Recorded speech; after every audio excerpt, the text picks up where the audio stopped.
Bonjour, bonjour. Shalom à tous. Que la paix et la grâce de notre Seigneur Jésus soient le partage de tout un chacun. Partagez, connectez-vous et partagez massivement cette vidéo. Nous sommes bénis aujourd'hui. C'est un jour merveilleux, c'est un jour de grâce. Nous sommes le 14 janvier 2025, et je souhaite un bon après-midi à tout un chacun. Comme vous constatez, le décor change, nous sommes dans un cadre extérieur. Certainement que vous constaterez qu'il y a suffisamment assez de bruit, d'oiseaux, le cadre est différent du cadre habituel. Et nous voulons bénir Dieu pour ce midi prière. Nous allons nous recueillir un instant dans la prière, mais dès que vous vous connectez, veuillez partager la vidéo, veuillez sensibiliser vos frères, vos sœurs. La grâce de Dieu est disponible. Le Seigneur est au contrôle. Père, je te rends grâce. Je bénis ton nom pour le privilège que tu nous accordes, pour la grâce que tu nous fais de pouvoir nous retrouver encore aujourd'hui et de partager des moments bénis dans la présence de Dieu. Que l'Esprit de Dieu nous assiste et écarte toute forme de distraction, toute forme d'opposition, au nom puissant et merveilleux de Jésus-Christ. Amen. Amen. Alors, soyez nombreux, partagez, sensibilisez plusieurs personnes afin que plusieurs soient en ligne et puis ne puissent pas rater vraiment ce direct. Que Dieu soit béni. Alors, aujourd'hui, j'ai un message particulier de la part du Seigneur pour nos vies en cette période de Nouvel An. Nous sommes au mois de janvier 2025, c'est le Nouvel An, et j'ai une parole merveilleuse, et je crois que cette parole va nous faire du bien. J'aimerais parler ce midi des amitiés, les amitiés, et je vais appuyer mes propos sur le livre de Proverbes. Dans le livre de Proverbes, Proverbes chapitre 17, le verset 17, il est écrit ce qui suit. « L'ami aime en tout temps, et dans le malheur, il se montre un frère. » L'ami aime en tout temps, et dans le malheur, il se montre un frère. Je voulais parler des amitiés, et j'aimerais parler des vrais amis, des amis. Par définition, un ami, c'est une personne avec qui on a eu une relation assez profonde, assez forte, et qui touche même des fois le domaine de l'intimité. Et un ami, c'est quelqu'un à qui on dit tous les secrets. Le Seigneur Jésus a dit aux disciples, je vous appelle plus mes serviteurs, mais je vous appelle mes amis, parce que je vous ai tout dit et je ne vous ai rien caché. Dans Jean chapitre 15. Vous voyez, lorsqu'on parle d'amis, il s'agit d'une personne auprès de qui on dit tout et on ne cache rien. Et un ami, on s'ouvre, on est transparent, on est ouvert envers un ami. Et le Seigneur Jésus a dit aux apôtres, vous êtes mes amis. Et ce midi, l'Esprit de Dieu m'a convaincu de parler à quelqu'un des amis. Et le premier conseil que je donnerai et que je nous donnerai à tous, c'est que nous devons savoir choisir nos amis. Nous devons savoir faire le choix de nos amis et les bons choix. Vous savez, si vous avez raté le choix de vos amis ou de vos amitiés, vous avez raté votre destinée. Parce que le mauvais choix de vos amis peut entraîner une déroute dans votre destinée, dans votre futur et dans votre avenir, votre lendemain. Que Dieu nous aide à savoir non seulement choisir, mais aussi reconnaître les bons amis. C'est pas facile et c'est pas donné à n'importe qui de savoir et de choisir des bons amis. Vous savez, lorsqu'on parle d'amis, dans le mot ami, vous avez âme. Âme. Donc, ami, vous avez âme. En d'autres termes, celui qui est lié à un ami, en d'autres termes, il est relié à l'âme de cette personne. Donc, en parlant d'amitié, on inclut la notion des âmes qui se relient, qui s'attache, qui se lie. Ça va? Et nous avons des exemples bibliques. Dans la Bible, nous avons suffisamment de versets bibliques qui justifient nos propos au sujet des amitiés. Mais j'aimerais que nous puissions comprendre le discernement qu'il faut pour choisir les amis. Satan peut se servir d'un ami pour pouvoir détruire votre destin. Et nous voyons même dans le domaine politique et même dans le domaine social, même familial, très souvent les plus grandes chutes, les fins les plus atroces des règnes ou encore des pouvoirs ou encore des empires, ce sont des fins qui ont été dont les amis ont été impliqués. Et très souvent, ce sont des gens que plusieurs ont considérés comme étant des meilleurs amis. Et souvent, c'est les meilleurs amis qui peuvent finir par vous entraîner dans l'erreur. Un jour, mon défunt père, paix à son âme, avant qu'il ne quitte la terre, 2 ans avant son décès, je l'ai entendu, nous étions en train de converser avec lui dans la chambre des parents, et il nous parlait en tant que bon père devant ses enfants, devant les enfants, il nous parlait, il nous a dit une parole que je n'ai jamais oubliée. Et dans le livre que j'ai écrit sur la vraie notion du père spirituel, j'ai relaté ce fait-là. Il nous a dit, après plusieurs analyses, plusieurs bilans de sa vie, il nous a dit, j'ai fini par comprendre que mon meilleur ami, c'est mon épouse et mes enfants. Il n'a pas dit mes meilleurs, il a dit mon meilleur. En d'autres termes, il a relié son épouse, notre maman, et nous les enfants. Donc il ne voyait en nous qu'une seule personne. Et il a dit, mon meilleur ami, c'est mon épouse et mes enfants. Et cette parole était restée dans mon esprit. Je n'arrivais pas à comprendre comment il peut dire que son meilleur ami, c'est son épouse et les enfants. Mais c'est en grandissant que j'ai fini par comprendre que ce sont les coups durs de la vie. Ce sont les secousses de la vie, les blessures, les couteaux, les poignards qu'il a reçus dans la vie de ses soi-disant amis, qui l'ont mené à porter cette conclusion sur son épouse, notre maman, et les enfants que nous sommes, en disant simplement que nous sommes pour lui ses meilleurs amis. Nous étions pour lui ses meilleurs amis, puisqu'il n'est plus de ce monde. Voyez-vous, c'est pour vous dire que nous devons faire très attention avec les amis. Il est important d'avoir des amis sur la terre. Vous ne pouvez pas vivre sans amis. La Bible dit qu'Abraham avait des amis. La Bible dit qu'Isaac avait des amis. Jacob avait des amis. Tous les héros de la Bible ont eu des amis. Mais vous remarquerez que les grands héros de la parole de Dieu, des Saintes Écritures, ont été trahis par les amis. Les amis, c'est bien, mais il faut faire très attention, il faut savoir les choisir. Je relis le texte de base que nous avons lu tout à l'heure. Proverbe chapitre 17, verset 17. L'ami aime en tout temps, et dans le malheur, il se montre un frère. Et souvent, nous avons pour coutume de dire, on reconnaît les bons amis, les meilleurs amis dans des temps de malheur. Alors, j'aimerais que nous parvenons à différencier aussi certains points sur la notion d'amis. Il existe ce qu'on appelle des bons amis, mais il existe ce qu'on appelle aussi des meilleurs amis. Un meilleur ami n'est pas un bon ami. Un bon ami, c'est quelqu'un de bien. C'est quelqu'un à qui il peut arriver que vous vous confiez. Vous vous confiez à lui, vous lui parlez, peut-être pas tout le temps, mais vous pouvez vous ouvrir à cette personne, mais pas vraiment tout le temps. Mais il y a ce qu'on appelle le meilleur ami. Le meilleur ami, c'est vraiment différent. Et c'est de ça dont Jésus parlait lorsqu'il a dit à Pierre et aux autres apôtres que vous êtes maintenant mes amis. Il entendait par là mes meilleurs amis.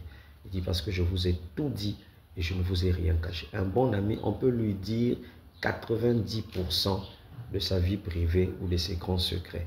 Mais le meilleur ami, on lui dit tout et on ne lui cache rien.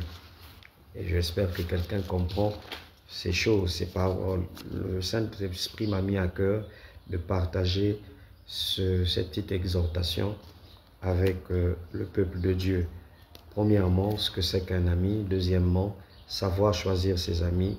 Troisième point, ce que c'est qu'un ami. Proverbe 17, 17. Un ami, c'est celui qui aime en tout temps.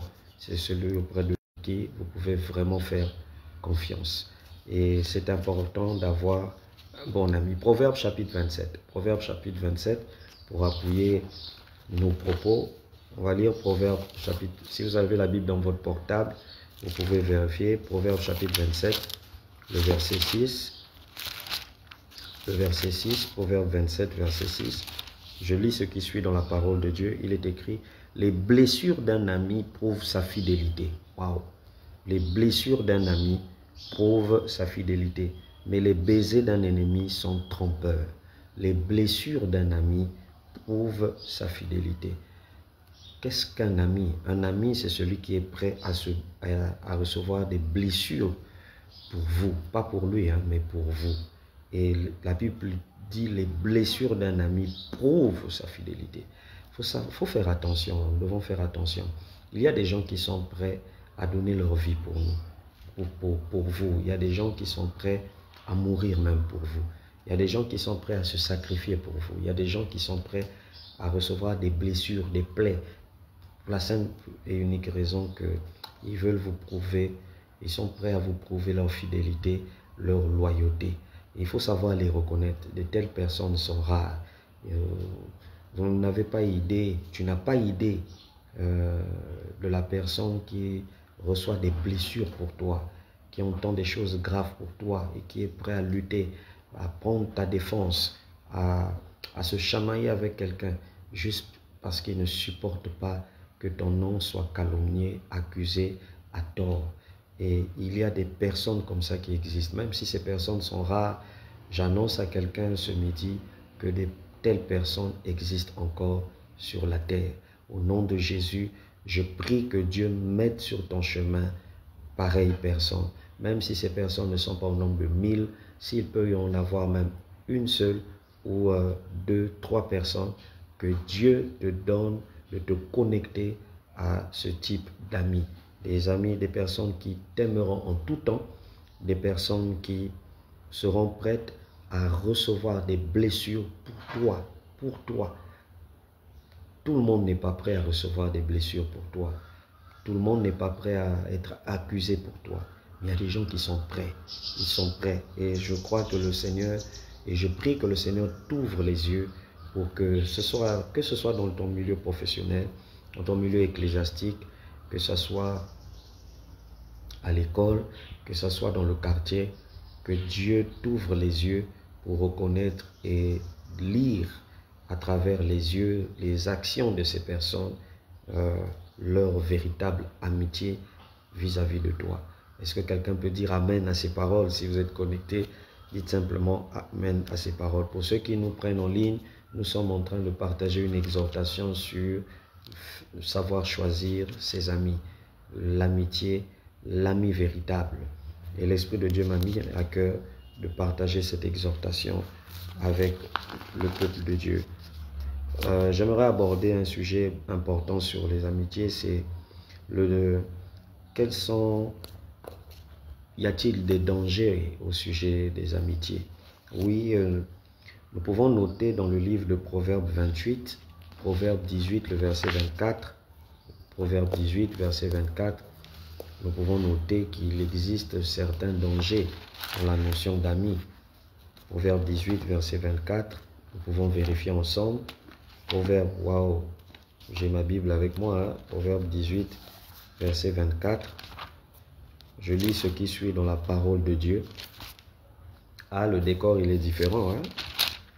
Là, on travaille avec la nature, là. On est dehors. Proverbe 18, verset 24. Il est écrit: celui qui a beaucoup d'amis les a pour son malheur. Celui qui a beaucoup d'amis les a pour son malheur. Mais il est tel ami plus attaché qu'un frère. Wow. En fait, ce verset est en train de nous mettre en garde sur une chose. Il n'est pas mauvais d'avoir beaucoup d'amis. Mais il faut faire attention. Si tu as tellement d'amis et tu en as tellement assez, tu les as pour ton malheur. Et n'appelle pas n'importe qui mon ami. Regardez, la Bible dit dans Proverbe 18, 24, celui qui a beaucoup d'amis les a pour son malheur. Mais il est tel ami plus attaché qu'un frère. En d'autres termes, dans la liste des nombreux amis que tu pourras flatter, reconnaître, admirer, sache qu'il n'y a qu'un seul au milieu de tous que Dieu considère comme plus attaché même qu'un frère de sang pour toi. Amen. Il est tel ami plus attaché qu'un frère.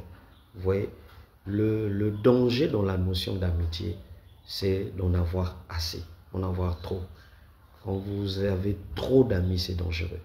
Et il y en a qui deviendront amis à vous à cause de votre argent.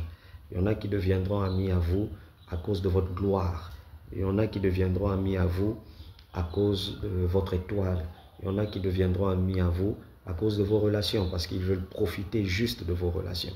Il y en a qui deviendront amis à vous, même dans le ministère, nous le rencontrons pour les hommes de Dieu. Et là, je parle à des pasteurs, à des pères. Il y en a qui accepteront d'être votre ami, ou même vos fils, vos filles spirituelles, juste parce qu'ils auront besoin de votre bénédiction, parce qu'ils voudront que vous les consacrez, vous les ordonnez dans le ministère. Une fois que ça sera fait, vous pouvez vous rassurer qu'ils ne seront plus derrière vous. Ils seront plus attachés à vous, plus qu'un frère. Voyez-vous? Et ces paroles du Seigneur Jésus lorsqu'il disait, je ne vous appelle plus mes serviteurs, mais mes amis, c'est bien de les citer, mais il faut entrer en profondeur pour mieux les saisir et les comprendre. Donc, il y a un danger dans la notion d'amitié, c'est d'en avoir assez, sans d'en avoir trop. Il est mieux d'en avoir un peu. Et l'expérience du ministère, en 30 ans de ministère, j'ai fini par tirer ces leçons et je me suis rendu compte d'une chose. Dieu a mis autour de moi des bons amis, mais mon meilleur ami, comme disait mon défunt père, c'est ma femme et mes enfants. Mon meilleur ami, c'est ma femme et mes enfants. Mais autour de moi, il y a des bons amis. Il y a des bons amis. Et il y a des très bons amis. Et je crois que leur amitié est vraie. Je crois qu'ils ne sont pas faux dans leur amitié. Mais mon meilleur ami, c'est mon épouse et mes enfants. Peu importe leurs défauts, peu importe leur incapacité, leur manquement, mais c'est mon choix et c'est mon jugement. Et ce sont pour moi mes meilleurs amis. Et mes fils spirituels, mes filles spirituelles que Dieu m'a données sont pour moi des bons amis, des très bons amis. J'ai confiance en eux et je les ouvre mon cœur. Voilà pourquoi souvent je les donne. Je les rends souvent des témoignages qui me sont des fois personnels, qui parlent des fois de ma vie privée, parce que j'ai fini par comprendre qu'en matière d'amitié, on doit apprendre à s'ouvrir. Mais il faut savoir reconnaître auprès de qui on s'ouvre à 100% et auprès de qui on s'ouvre à 80%. Partagez la vidéo, partagez la vidéo. Proverbe chapitre 19, verset 4. Je lis ce qui suit. La richesse procure un grand nombre d'amis, mais le pauvre est séparé de son ami. De son ami. La richesse procure un grand nombre d'amis. Vous voyez, il y a des dangers dans la notion d'amitié, dans la notion d'amis. C'est que quand vous êtes riche, quand vous avez une prospérité, des biens matériels, vous avez beaucoup d'argent, vous pouvez, soyez-en sûr, vous aurez beaucoup d'amis. Vous aurez des personnes qui vont s'approcher de vous. Vous aurez des personnes qui vont... Oui, amen. Merci ma fille, merci ma fille. Moi aussi je vous aime fort. Merci. Vous aurez des personnes qui vont s'approcher de vous. Vous aurez des personnes qui vont être vraiment proches de vous et qui vont chercher à gagner votre cœur et votre amitié. Vous aurez l'impression qu'ils vous ont toujours aimé depuis que le monde existe. En réalité, ce n'est pas ça. Ils vous aiment à cause de votre argent. Il y a des gens qui sont tombés de haut parce que lorsqu'ils avaient l'argent, il y avait des gens autour d'eux, des gens qui couraient. Moi, j'ai vu ça avec mon défunt papa et ma maman actuellement. J'ai vu dans leur passé des gens, je voyais la maison était pleine, il y avait tout le temps des gens venaient. Ah! Nous, on se disait même, papa a trop d'amis, il a beaucoup d'amis. Mais en grandissant avec le temps, on a fini par comprendre que c'était la richesse de papa qui a attiré les amitiés. Vous savez, la richesse, c'est comme le riz que vous déposez par terre et autour du riz, vous avez des poules, vous avez des coqs. Si vous mettez là du riz, là, vous allez voir que les poules, les coqs vont venir. Si vous mettez le miel quelque part, attendez-vous à voir des abeilles qui vont s'approcher ou encore même des fourmis souvent. Voyez-vous, c'est la même chose avec la richesse. Quand la richesse vient à vous, la richesse attire beaucoup d'amis. Mais faites attention, nous avons lu tout à l'heure que celui qui a trop d'amis, beaucoup d'amis, il a pour son propre malheur. Mais dans la liste de ses amis, il y a un qui est plus attaché qu'un frère de sang. Et venons de lire encore, dans Proverbe 19,4, on dit la richesse procure un grand nombre d'amis, mais le pauvre est séparé de son ami. Si vous voulez jauger vraiment quels sont vos véritables amis, demandez à Dieu de vous rendre pauvre. Juste pour un temps, même pour un mois seulement. Dites à Dieu, Seigneur, rends-moi pauvre pendant un mois. Ou bien faites semblant de jouer les pauvres. Vous allez vous rendre compte d'une chose, c'est pas tous ceux que vous avez appelés ou considérés comme amis qui étaient réellement vos amis. Waouh! Amen. J'espère que Dieu est en train de bénir quelqu'un. Si vous êtes béni, dites simplement Amen à ces paroles. Si vous êtes béni, dites simplement Amen, Amen, Amen. Partagez la vidéo, partagez. Amen. J'ai découvert en lisant la Bible que les plus grandes blessures de la vie, viennent souvent des amis. Zacharie chapitre 13, le verset 6. On va lire dans Zacharie 13, verset 6. Et ensuite, on lira Psaume 38, verset 11. Zacharie dans l'Ancien Testament, dans les livres des prophètes. Zacharie chapitre 13, verset 6. Je crois que je vais me retrouver. Zacharie 13, verset 6. Waouh, j'arrive. Je crois que je vais bientôt. Voilà. Gloire à Dieu, je me suis retrouvé. Zacharie chapitre 13, verset 6. Je lis la parole du Seigneur. Et si on lui demande d'où viennent ces blessures, wow. En lingala, on dit au sosoli. Et si on lui demande d'où viennent ces blessures que tu as aux mains, regardez la réponse, on dit, il répondra, c'est dans la maison de ceux qui m'aimaient que je les ai reçus. Waouh. C'est dans la maison de ceux qui m'aimaient que je les ai reçus. Donc, on dit, si on lui demande, si on vous pose la question, mais les blessures que vous avez dans votre cœur, les blessures que vous avez dans vos mains, ici, ça veut dire, les mains ici symbolisent les activités. Et le destin de quelqu'un est caché aussi dans la main, au niveau de la paume. Et on dit, si on te pose la question de savoir, mais les blessures que tu as, qui en est la source? Qui est à l'origine de tes blessures? C'est au milieu de ceux que j'aimais et ceux que j'appelais dans la maison de ceux qui m'aimaient que je les ai reçus. Oui, les plus grandes blessures de la vie viennent et viendront très souvent de ceux que vous avez ou vous appelez mes amis. Combien de personnes aujourd'hui ne sont-elles pas divisées, ne s'adressent plus la parole? On le voit même dans le domaine musical. On voit des grands artistes qui ne s'adressent plus la parole. Dernièrement, je suivais une émission qui passe souvent dans une chaîne ivoirienne et on parlait d'un artiste qui a été de beaucoup pour la promotion d'un jeune artiste au niveau du rap. Mais son promoteur, son producteur était quelqu'un du coupé-décalé. Et lorsqu'on lui questionnait pourquoi, qu'est-ce qui les a séparés avec son client, ce qu'il a dit était triste. Et au point où aujourd'hui, celui qui l'a élevé ne le reconnaît plus et ne veut plus lui adresser la parole. Oui, ce sont des faits divers, mais on peut s'en servir pour tirer des leçons. La Bible dit, ce qui leur est arrivé pour que nous puissions en tirer des leçons. Que Dieu nous garde de ces blessures au milieu des amis. Que Dieu nous garde. Regardez comment le Seigneur Jésus-Christ, ceux qu'il a appelés ses amis, Pierre lui a renié.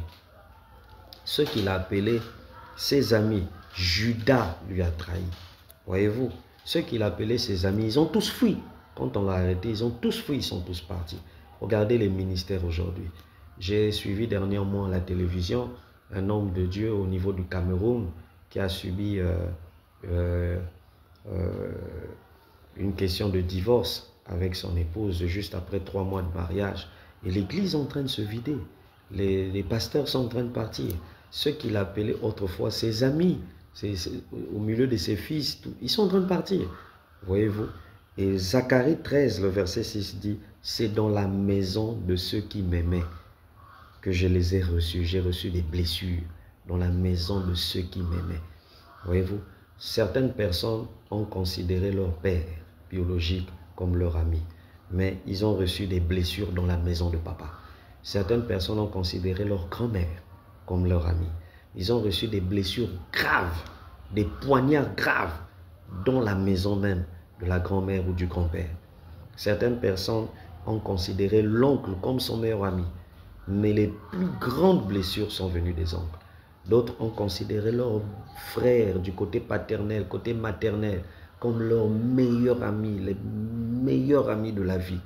Mais les blessures qu'ils ont reçues en retour, ce n'est pas possible. Et je ne vous en dirai pas plus sur les expériences du ministère, ce que mon épouse et moi, nous avons enduré dans la notion des amis, comme blessure venant des amis. On a tout écouté, on a tout reçu au niveau des amis, collègues ministériels, si bien que le traumatisme était tellement fort qu'à un moment donné, ça nous avait emmené à vivre seul, parce qu'on se disait non, c'est pas la peine. On ne sait plus à qui se confier et à qui faire confiance, voyez-vous. Et j'ai découvert que votre père biologique peut être pour vous un ami, votre maman peut être une amie, votre soeur peut être une amie, votre frère peut être un ami, votre collègue de service peut être un ami, votre père spirituel peut être pour vous un ami, mais nous devons faire attention, veiller à ce que les blessures ne sortent pas de ces relations-là, parce que Satan n'aime pas voir les amis. Retenez ce que je vous ai dit en introduction, dans la notion d'ami, il y a l'âme, et lorsqu'on parle de amitié, en d'autres termes, il s'agit des âmes qui sont reliées, qui sont liées. C'est pourquoi on parle de amitié. Vous voyez, il y a les âmes qui sont rattachées, il y a les âmes qui sont reliées.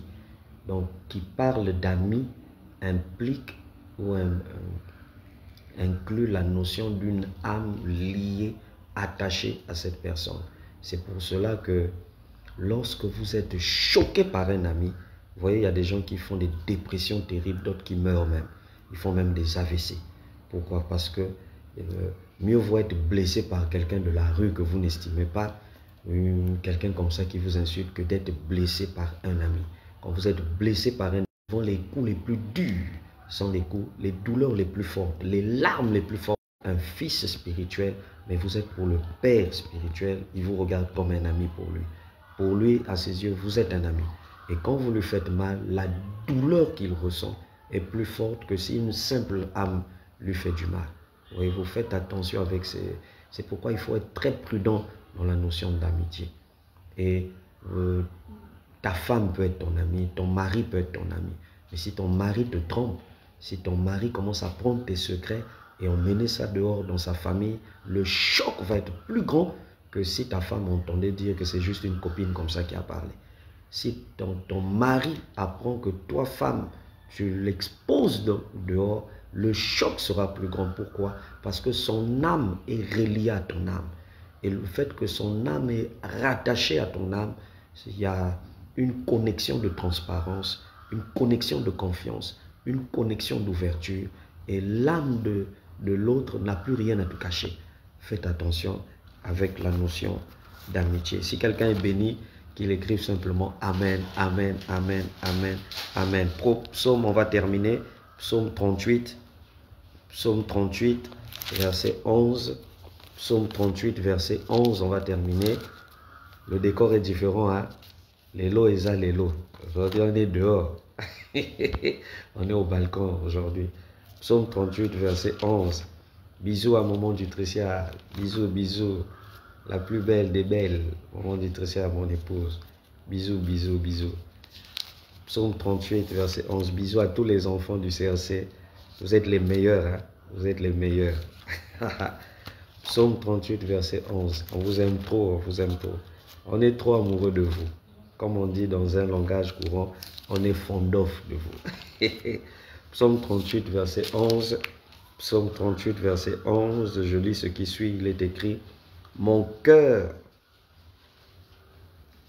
Oui, je crois que c'est ça. Psaume 38, verset 11. Mon cœur est agité, ma force m'abandonne et la lumière de mes yeux ne plus même avec moi. Verset 12. Mes amis et mes connaissances s'éloignent de ma plaie. Verset 12.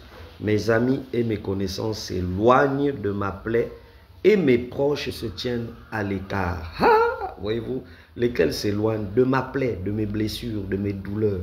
En d'autres termes, comme on dit, pas siamoun, mais pangi. Mes amis, c'est eux qui s'éloignent. Ils s'éloignent de mes douleurs. Ils s'éloignent de ma plaie. Les amis, c'est pour cela qu'on dit qu'on reconnaît les vrais amis dans les moments difficiles. Parce qu'un ami, quelqu'un que tu as regardé comme vraiment un confident incroyable, lorsque tu es blessé, lorsque tu es touché, tu as battu, lorsque tu as une grosse plaie en toi, lorsque tu es déchiré dans ton fort intérieur et dans ton quotidien, et que tu constates que la personne s'éloigne de toi, les amis, il faut faire attention, il faut réfléchir deux fois. La Bible dit, mes proches se tiennent à l'écart. Et moi, j'ai vu ça quand j'ai commencé l'église centre de rassemblement chrétien. Ceux que j'appelais amis, et que je disais, c'est mon meilleur ami. Je le traitais de meilleur ami plus que mon épouse même. Ah, ma femme a souffert. Et pourtant, je la regardais tous les jours, mais je regardais que bon, Azaka moi Sinanga, hein, c'est tout. Mais c'est dehors que je disais, ça c'est mon ami. Voyez-vous? Mais les amis dans le ministère, c'est mon épouse que je voyais prendre les chaises, mettre sur la tête. C'est mon épouse que je voyais aller plus tôt que moi à l'église pour aller modérer.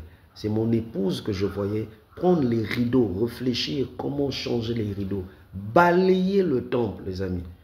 Mais quand j'allais vers les amis pour leur dire, j'ai séminaire, je tiens un culte, je tiens ceci, j'ai besoin de vous, venez. Les amis, je ne les voyais pas. Ils ne venaient pas. Et j'apprenais juste dans la rue comme ça qu'un tel a dit ceci, un tel a compris qu'il faut s'éloigner de toi, un tel a ceci, un tel a ceci. Je me suis dit, ah, c'est pas possible. Mais finalement, je suis aveugle. Je dors sur de l'or, je cherche de l'or dehors. Et j'ai fini par comprendre que l'or de ma vie, les bijoux, les diamants de ma vie, mais c'est mon épouse. Raison pour laquelle j'ai conclu ce que mon père avait conclu à son époque. Mon meilleur ami, c'est ma femme et mes enfants. Et je prie Dieu, que Dieu les emmène un jour. Amen. Que Dieu vous bénisse, que Dieu bénisse l'ensemble du peuple de Dieu. Et moi, je crois que le Seigneur veut tourner certaines pages de vos vies. On ne va pas continuer à vivre avec les blessures du passé. Dieu veut vous donner des bonnes relations. Il veut vous donner des bons amis. Voilà pourquoi il nous parle aujourd'hui des amis. Et que quelqu'un dise, Seigneur, donne-moi des bons amis dans la vie. Un ami peut vous faire du mal aujourd'hui, mais il peut se rattraper demain. Il peut vous faire du mal aujourd'hui et se rattraper demain. Un ami peut vous faire du mal aujourd'hui, mais Dieu l'a choisi pour continuer le lendemain avec vous. N'écartez pas toujours vite certains amis qui vous ont fait du mal ou qui vous ont laissé tomber. Je vais vous en donner quelques exemples. Psaume, Job chapitre 42. Job 42, et on va finir par là. Job 42, le verset 10. Regardez, la Bible dit ceci. Au verset 10. L'Éternel rétablit Job dans son premier état. Quand Job eut prié pour ses amis, et l'Éternel lui accorda le double de tout ce qu'il avait possédé. Dieu a rétabli Job dans son premier état. À quel moment? Pas quand Job s'est repenti de cette plainte, cette lamenté devant Dieu. Pourtant, il avait péché parce qu'il s'était lamenté devant le Seigneur. Mais Dieu l'a rétabli en conditionnant son rétablissement sur un principe. Tu dois prier pour tes amis qui t'ont laissé tomber.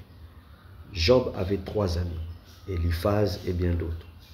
Mais les amis là, lorsqu'il traversait son épreuve, au lieu de le consoler, au lieu de lui expliquer les choses et lui montrer qu'il était certainement, que Dieu était bon, ils ont commencé à s'apitoyer sur lui, le pousser à s'apitoyer sur son sort. Ils ont commencé à disputer avec lui, l'accuser, le traiter de mauvais. Tout. En fait, ils ont gaspillé Job. Voyez-vous, et Dieu n'a pas aimé ça. Parce que l'autre est en train de souffrir et vous venez encore à plier creux, percer l'abcès. Et qu'est-ce qui s'est passé? Dieu a frappé ses amis. Il a frappé ses amis. Vous voyez? Et Job ne voulait même plus entendre parler des amis. Mais Dieu va dire à Job, prie pour tes amis. Prie pour eux. Prie pour tes amis. Prie pour tes amis. Prie pour tes amis. Vous voyez? Et quand Job a prié pour ses amis, lisez ce qui va s'en suivre. La Bible dit, Dieu va rétablir Job dans son premier état. Deuxièmement, la Bible dit, et Dieu va lui accorder le double de tout ce qu'il avait possédé. Vous voulez recevoir le double de ce que vous avez possédé auparavant. Vous voulez vivre la prospérité. Vous voulez devenir grand.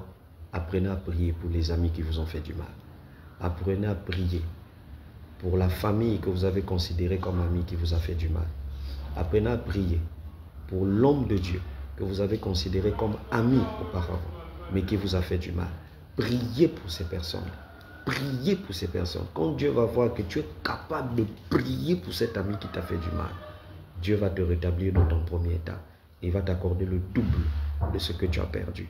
Voyez-vous, que Dieu bénisse toutes les personnes qui m'ont suivi. C'était l'apôtre Habib Poitier dans Midi Prière. Et n'oubliez pas, nous sommes en jeûne et prière. Hier, c'était waouh, c'était extraordinaire.